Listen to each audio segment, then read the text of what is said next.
Notre sujet aujourd'hui, comment triompher de la pression de nos agendas.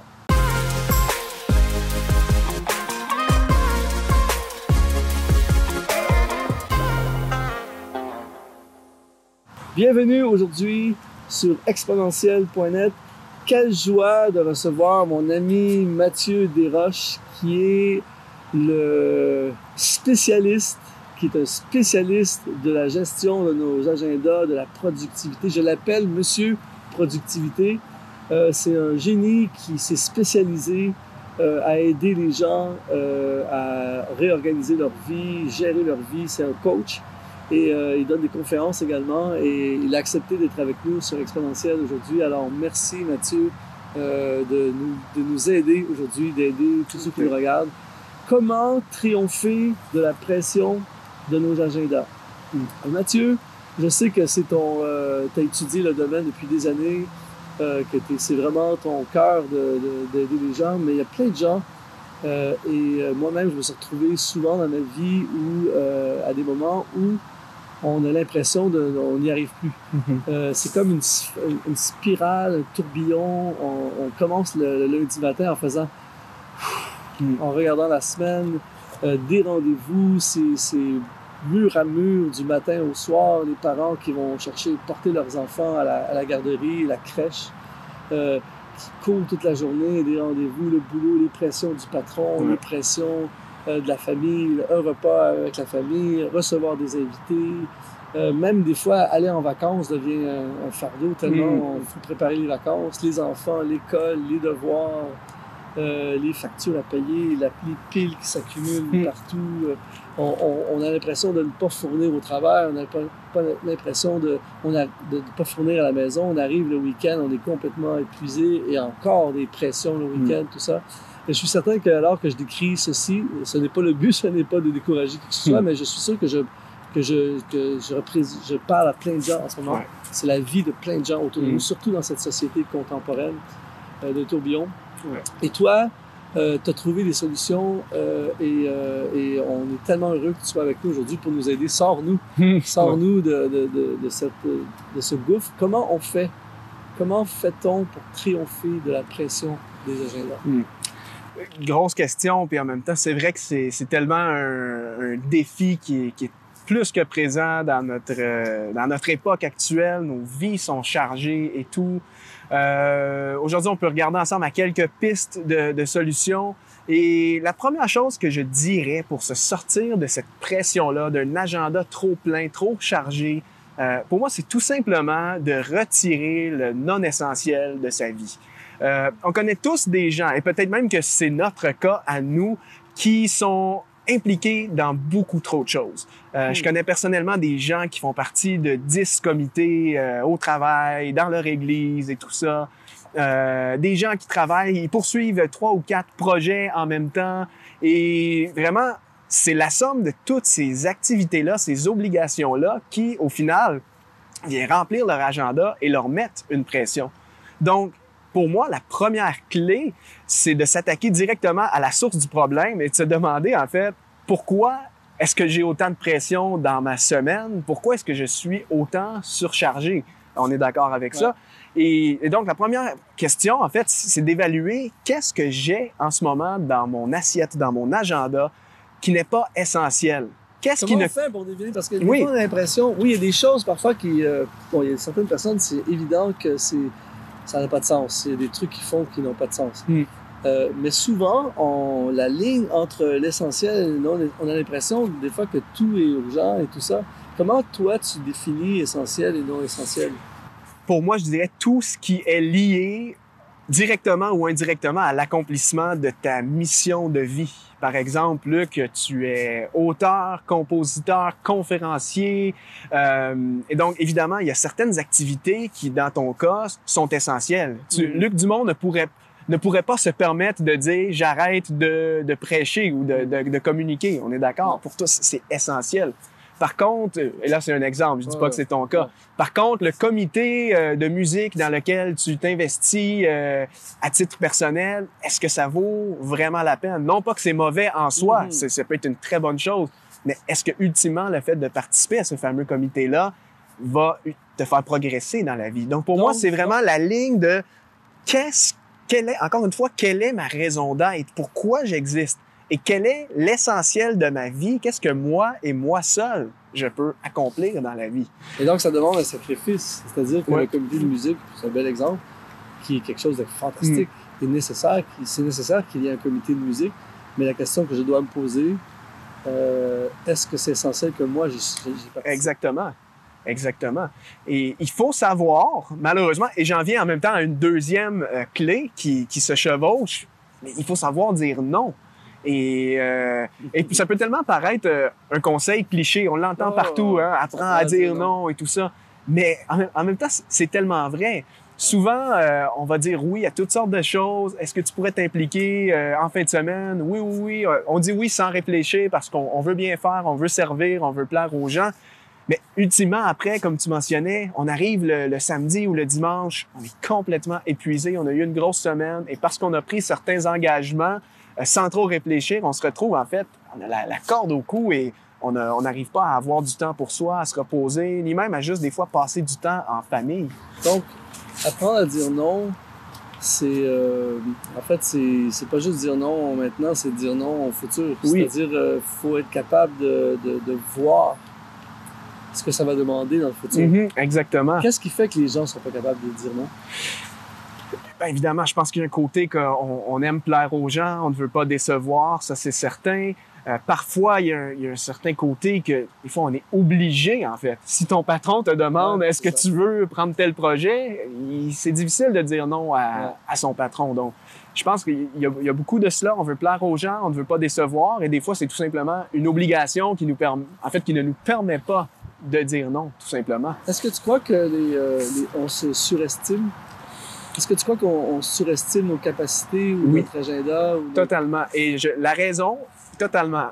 La plupart des gens surestiment en fait le temps qui est à leur disposition. On est d'accord? Disons qu'on dit ensemble, écoute, on va publier un livre ensemble dans 3 mois. On va écrire un livre, c'est super. Mais le problème, c'est que justement, on ne prend pas nécessairement le temps d'établir un emploi du temps clair et rigide à chaque semaine. Et donc, nous, dans notre tête, c'est, écoute, 3 mois pour écrire un livre, c'est facile, on va trouver le temps. On n'a pas réalisé que dans le 3e mois, t'as une conférence à préparer et moi, j'ai un album à... C'est ça.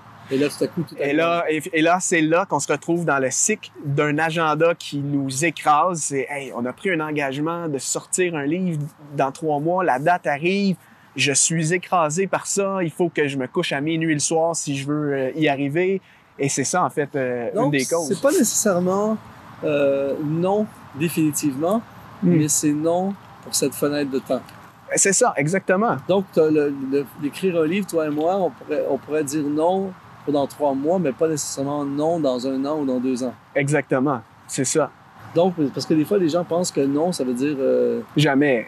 Est-ce que tu penses que les gens ont peur de dire non parce que il y a une insécurité dans le sens où on veut tout, on a peur de manquer, donc on veut tout saisir? Oui, c'est ça. On veut vivre pleinement la vie, on veut servir aussi, on veut le faire de bon cœur. Et non, c'est ça. Il y a un côté aussi que tu peux avoir peur de manquer une opportunité et tu te dis, hey, si je refuse, en fait, ma vie est fichue, je n'aurai plus jamais cette occasion-là. Mais parfois, c'est pas vrai. C'est nous qui se faisons ces peurs-là. Et, Toi, c'est ton domaine, c'est ta spécialité. Est-ce que c'est facile pour toi de dire non? Est-ce que tu dis non? Est-ce que c'est facile pour toi? Régulièrement. Moi, en toute honnêteté, je dis non à toute demande de réunion les lundis, mercredis et jeudis. Et les gens, peut-être que ça peut choquer des gens. Des fois, quelqu'un qui me dirait « Hey, Mathieu, j'aimerais prendre rendez-vous avec toi mercredi. » Dans mon cas, non, malheureusement, parce que ces journées-là, pour moi, c'est des journées consacrées à des choses importantes. Et si je veux, justement, être efficace et ne pas me surcharger, il faut que je dise non. Et je dis régulièrement non à toutes sortes de projets. Des gens qui me proposeraient une telle collaboration et tout ça. Il faut que j'apprenne à dire non. Autrement, ce qui va arriver, c'est que mon expertise sur laquelle je veux focaliser, en fait, va être diluée. C'est que je vais être dans tellement de choses que là, je vais me retrouver à avoir de la difficulté à assumer juste mes propres responsabilités à moi. Par exemple, écrire les articles que je dois écrire, donner les conférences que je dois faire, travailler avec les gens en coaching. Si je n'apprends pas à dire non, je vais moi-même me tirer une balle dans le pied et je vais me surcharger. Et donc, je dis régulièrement non. Donc, Et j'ai failli dire non à l'entrevue. Non, ça, c'est pas vrai. mais tu dis non parce que tu as quelque chose. Oui. En fait, parce que tu sais. Tu as donné toutes les raisons pour lesquelles tu dis non. Mm-hmm. Ce n'est pas juste dire non parce que que ça me ne tente pas. Non, c'est pas ça du tout. Et en fait, une des clés pour être capable de dire non, ça serait de savoir qu'est-ce qu'on doit faire, en fait. C'est ça. En fait, tu Exactement. Tu sais à quoi tu dois dire oui, ce qui t'aide à dire non. Exactement. C'est ça. On en revient vraiment à la notion de qu'est-ce qui est essentiel, qu'est-ce que moi je dois faire, je veux faire, que je suis appelé à faire. Okay. Et quand ça, c'est clair pour nous, eh bien, c'est beaucoup plus facile de dire non à tout ce qui ne s'y rattache pas. On va dire, toi et moi, on a des vies assez flexibles. C'est-à-dire qu'on peut par exemple, on est un matin ici, on est dehors en train de faire ça. Nous avons décidé qu'on faisait ça. Nos horaires nous permettent de faire ça. Il y a plein de gens qui nous regardent, qui en ce moment, dans cette étape de leur vie, n'ont pas cette flexibilité. C'est-à-dire qu'on doit rentrer au bureau à 7h30, 8h le matin et on ne peut pas sortir avant 5h, 17h le soir.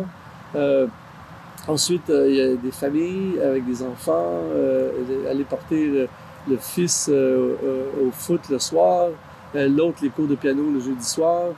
Il y a plein de choses fixes. L'église le dimanche, il reste le samedi pour faire les courses. Et donc, cette personne-là, il reste pas beaucoup. Et ça, on ne peut pas dire non, c'est ça. Travailler. On ne peut pas tout enlever de notre vie, là, on est d'accord. Donc, cette personne-là, il lui reste pas beaucoup de fenêtres de temps, en tout cas par rapport à la vie de quelqu'un qui a une flexibilité. Oui. Et c'est souvent cette catégorie de personnes-là qui se retrouvent débordées. Ouais. Qu'est-ce que tu leur dis? Écoute, c'est délicat, surtout dans le cas, comme tu dis, des fois, des jeunes parents qui ont un boulot toute la semaine et le soir, les enfants. C'est comme un deuxième emploi qui commence quand ils rentrent à la maison. C'est très délicat. Et il n'y a pas de solution miracle non plus à ça, mais je crois qu'une des clés qui est très importante, c'est d'apprendre à faire en sorte de constamment se laisser une marge de manœuvre dans la vie, c'est-à-dire de se laisser une certaine liberté, en fait, de tout faire pour se laisser respirer, en sachant que justement, on travaille du lundi au vendredi, qu'on a les enfants à s'occuper peut-être chaque soir de la semaine. Eh bien, la solution pour ces types de personnes-là qui n'ont pas beaucoup d'options, ce serait peut-être tout simplement de dire il faut absolument que dans ma vie, je trouve le moyen de me laisser de la marge de manœuvre. Il faut que je me laisse de la place. Si peut-être que je fais une activité le jeudi soir avec des amis, mais ce serait peut-être plus sage en ce moment, dans cette saison de ma vie, que je ne planifie tout simplement rien. Je reste tranquille à la maison pour souffler un peu, peut-être même me ressourcer spirituellement, juste poser le pied. Ou des fois, ça peut être tout simplement les week-ends de se dire, écoute, les week-ends, là, ce samedi soir, je reste tranquille. Ou ce dimanche, je prends ma femme, mes enfants, on sort à l'extérieur pour sortir de cette routine-là qui nous écrase. Et, en fait, je pense que c'est une question d'intentionnalité. C'est vraiment de se dire, ma vie est occupée. C'est une saison, hein, et la vie, c'est des saisons. Mais c'est de faire en sorte, il faut, et après, à vous de trouver à la maison qu'est-ce que vous pouvez faire, mais trouver absolument une façon de se laisser respirer. C'est excellent. Et c'est sûr que pour nous, après, je sais qu'il y a certaines personnes aussi qui ne sont pas dans cette réalité d'avoir un horaire fixe. Il y en a qui ont, un peu comme toi et moi, une certaine flexibilité dans l'horaire. Pour nous, c'est beaucoup plus facile. Parce que tu me disais justement dans une conversation qu'on avait eue que toi, personnellement, tu entrecoupes ta journée pour te laisser respirer. Donc, tu travailles tôt le matin sur tes tâches importantes, mais des fois, en après-midi, tu prends intentionnellement un moment pour toi, juste pour que la pression tombe, pour te ressourcer. Et, c'est ça, c'est que j'utilise les heures de non-productivité pour faire du sport, des choses comme ça. J'ai cette flexibilité-là. Mais je connais des gens, par contre, et je trouve ça excellent ce que tu dis au niveau de laisser de l'air, tout ça. Je connais des gens qui n'ont pas le temps de faire du sport à cause de l'horaire de la description qu'on a décrit. Mais ce qu'ils font, c'est qu'entre autres, une des personnes que je connais, c'est qu'il va travailler en vélo. Oui, c'est ça. Donc, lui, tu vois, il fait son sport est fait. Quand il arrive à la maison, son sport est fait. Et il l'a maximisé dans son temps de déplacement au travail. Et au lieu d'être pris dans les bouchons de circulation et avec tout le stress que ça amène. J'aime l'idée aussi que tu apportes de laisser de l'air, c'est-à-dire souvent de portraits du jeune couple avec des enfants, des invités à manger le vendredi soir, des invités à manger le samedi soir, préparer les repas, nettoyer la maison, aller faire des courses. L'église le lendemain, on est impliqué en plus à l'église et c'est ça. Donc, dans ces contextes-là, et c'est vrai, il n'y a pas, comme je le mentionne, c'est une saison difficile et chargée pour vous.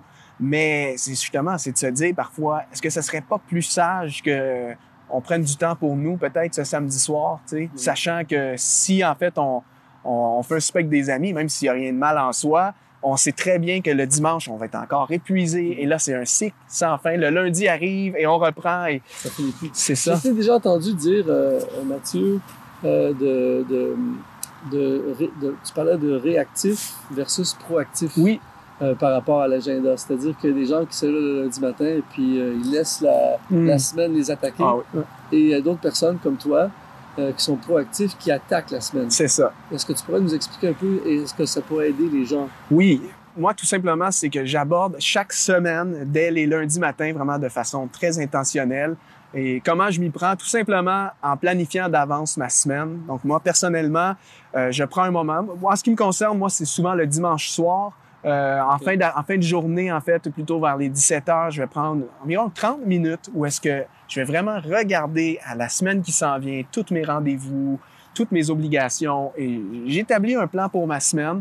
Et ensuite de ça, je planifie mon lundi matin pour justement commencer en force. Et le lundi matin, je m'assure exceptionnellement dans ma semaine de me lever plus tôt que les autres journées. C'est un peu contre-intuitif, on est d'accord, parce que souvent on arrive le lundi, on a la fatigue du week-end et en fait, on est fatigué le lundi. Mais moi, ce que je fais personnellement pour commencer mes semaines en force, les attaquer plutôt que les subir, c'est que je me lève toujours minimum 30 minutes plus tôt que mon heure de réveil habituelle. Ce qui veut dire que si j'ai l'habitude de me lever à 7 heures le matin, eh bien le lundi, je vais me lever à 6h30. Et pourquoi ça? Tout simplement pour avoir un temps pour moi, pour respirer. Je commence la semaine personnellement avec un temps de dévotion. Ça peut être des fois un temps de lecture. Je lis un livre qui m'inspire. Et là, après, j'attaque ma semaine. Et j'ai l'impression justement de ne pas subir tout ça, la pression de l'agenda qui me tombe dessus dès le lundi matin. C'est plutôt moi, en fait, qui attaque cet agenda-là et motivé en sachant où est-ce que je m'en vais. En fait, quand je t'écoute parler, j'ai l'impression je vois l'agenda un peu comme le budget. C'est-à-dire qu'on fait un programme et on attaque, ou on fait un budget et on attaque, ou bien on dépense selon le besoin de la journée et puis là, on se retrouve à la fin du mois avec des surprises. Ouais. C'est un peu la même chose. C'est ça. Maintenant, souvent, les gens qui vont faire un budget, on fait un budget pour toutes nos dépenses et là, on se lance. Mais entre le jour où on a fait le budget et la fin du mois, il arrive 1000 surprises. La voiture explose, une facture de ci, le toit coule, j'exagère, mais tu comprends ce que je veux dire. Souvent, avec l'horaire, c'est la même chose. Quand je te regarde et quand nous te regardons, on a l'impression que c'est parfait, ça ne t'arrive pas à toi. Est-ce que ça t'arrive, des surprises dans ton agenda, et comment tu gères les débordements? Par exemple, on va dire, tu as planifié mardi, entre telle heure et telle heure, tu as planifié du temps pour construire, écrire, peu importe. Et là, tout à coup, il arrive quelque chose. Est-ce que ça t'arrive qu'il arrive quelque chose? Ça m'arrive totalement. Personne n'est à l'abri de cela. Et on ne peut pas l'éviter, comme dans la vie, comme tu parles de finances, on ne peut pas éviter les imprévus, on n'a aucun contrôle là-dessus. La seule chose sur laquelle on a le contrôle, c'est la façon dont on va réagir à ces circonstances-là.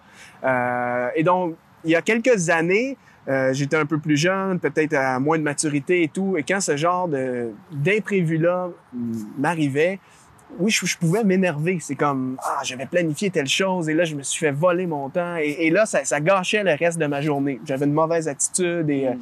Mais aujourd'hui, moi, j'ai appris que, écoute, idéalement, je planifie dans le but d'éviter les imprévus. Donc, la planification en élimine le plus possible parce que j'ai tout prévu. Mais il va toujours avoir des choses que je n'ai pas planifiées qui vont m'arriver. Et dans mon cas, maintenant, ce que je fais, c'est vraiment de travailler sur ma façon de réagir. En particulier, garder une bonne attitude, réaliser que c'est hors de mon contrôle, il n'y a rien que je puisse faire. Avec les finances, heureusement, on peut toujours avoir un compte d'épargne pour des imprévus. Donc, si un imprévu nous arrive au niveau financier, on peut puiser dans le compte et au final, ça ne nous affecte pas. Avec le temps, malheureusement, on ne peut pas épargner du temps. Ça pourrait être une bonne invention à développer. Moi, ce qui m'arrive, et j'aimerais peut-être conclure le sujet là-dessus, moi, ce qui m'arrive, ça m'arrive moins aujourd'hui, mais ça m'arrive encore, c'est que en fait, j'ai appris que, par exemple, dans les projets, ça coûte toujours plus cher que prévu, c'est toujours plus compliqué que prévu, et ça prend toujours plus de temps que prévu. Et en général, l'agenda, c'est un peu comme ça. Par exemple, aujourd'hui, on a planifié des interviews, tout ça, et finalement, on a commencé plus tard que prévu parce qu'il y avait des problèmes techniques, de vent, de météo, etc. Et après ça, tout est décalé. Tout est décalé, ce qui fait qu'on va terminer la journée pas à l'heure que nous avions prévu. Et ça arrive souvent dans ma vie, dans la nature de ce que je fais, que par exemple, on planifiait aller à un endroit, j'ai un rendez-vous avec quelqu'un. Finalement, au lieu de prendre 1 heure, le rendez-vous prend 1h30. On part plus longtemps que prévu. Il y avait plus de trafic, de circulation que prévu. Et là, finalement, je n'y arrive plus. Qu'est-ce que tu me conseillerais? Et je suis sûr que ça arrive à plusieurs personnes. Qu'est-ce que tu nous conseillerais? Bien, déjà, pour la question de, par exemple, quand le planning est retardé et que nous, on est retardé par des circonstances, c'est un exemple que tu dis, le tournage, on a eu un petit retard alors qu'on tournait cela d'une 30aine de minutes. Et en ce qui me concerne, je ne suis pas resté ici à attendre 30 minutes à rien faire. En ce qui me concerne, j'ai personnellement maximisé ce temps-là.